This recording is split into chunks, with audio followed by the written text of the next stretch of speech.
In honor of Canadian Thanksgiving, my friend and I are going to explain all the things that we're thankful for. I'm thankful for not having to wait until November 6th for the Leafs' second win of the season like last year. I'm thankful for the buzz that hasn't been in this city for over half a decade. I'm thankful that Matt Karkner hasn't figured out that fighting Colton Orr is a bad idea. And I'm thankful all of you are watching this video. Oh, aren't you? Oh, that's just cute. You ready? Big news. What? Whoosh. Seriously? Oh, no pigs yet. What? What was he doing? Wow. Bring him on. Beautiful.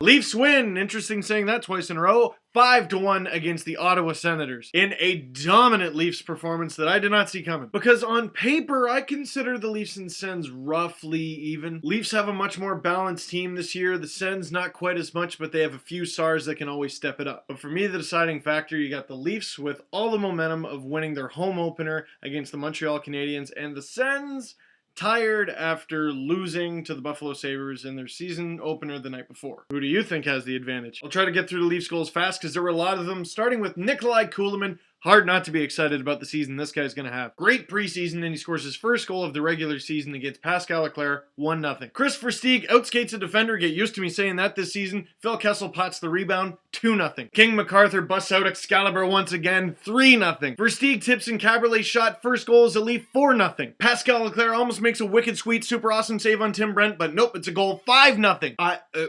Okay. But to be fair, here's my Sens goal segment. Jason Spezza scored, and, that's it. Owned. Can we just talk about something real quick before just you and me? Okay.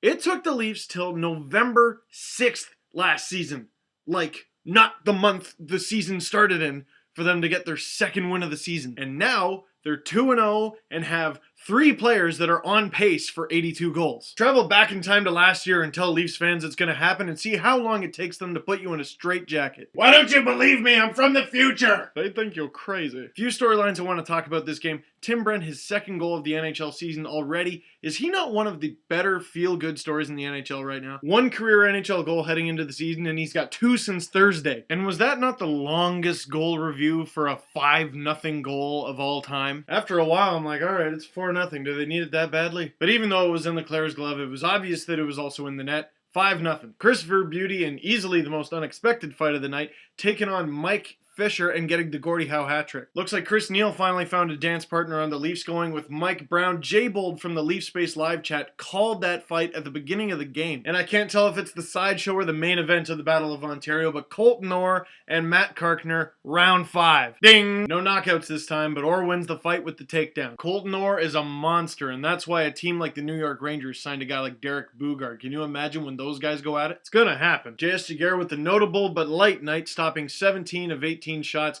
had that shutout bid ruined. But a W's a W. And before I preview the next Leafs game, let me tell you a little bit about Leaf Space Live. So during and a little bit after every Leafs home game, I'll be doing a chat live from Real Sports on Leaf Space Live. Some of your questions, comments, call me dumb, whatever, it's a lot of fun. Some of the guys in the chat called the Orr and Karkner fight, which a lot of us saw that coming, but they also called the Mike Brown versus Chris Neal fight, and they called Nikolai Kulemin scoring first. MapleLeafs.com/LeafSpaceLive. Get to know it. Also met a lot of cool people at the tailgate party beforehand and at Real Sports after, and they gave me pictures like this, and this, and this. So if you're ever at any of these events, come say hi. Also, Real Sports has a TV that's probably bigger than your garage. He's not kidding. He's locked me in the garage before. But anyway, the Leafs' next challenge is against the Pittsburgh Penguins on Wednesday. Interesting matchup, because the Pens are a surprising 0-2 right now, and they have another game against the Devils on Monday, where the Leafs 2-0, flying high, and they have until Wednesday off. My question for you is, does that hurt them? Because I'm thinking let them play as many games as possible right now. They're 2-0. When's that ever happened? It was a long time ago. So I'm wondering, does all that time off make them lose their momentum,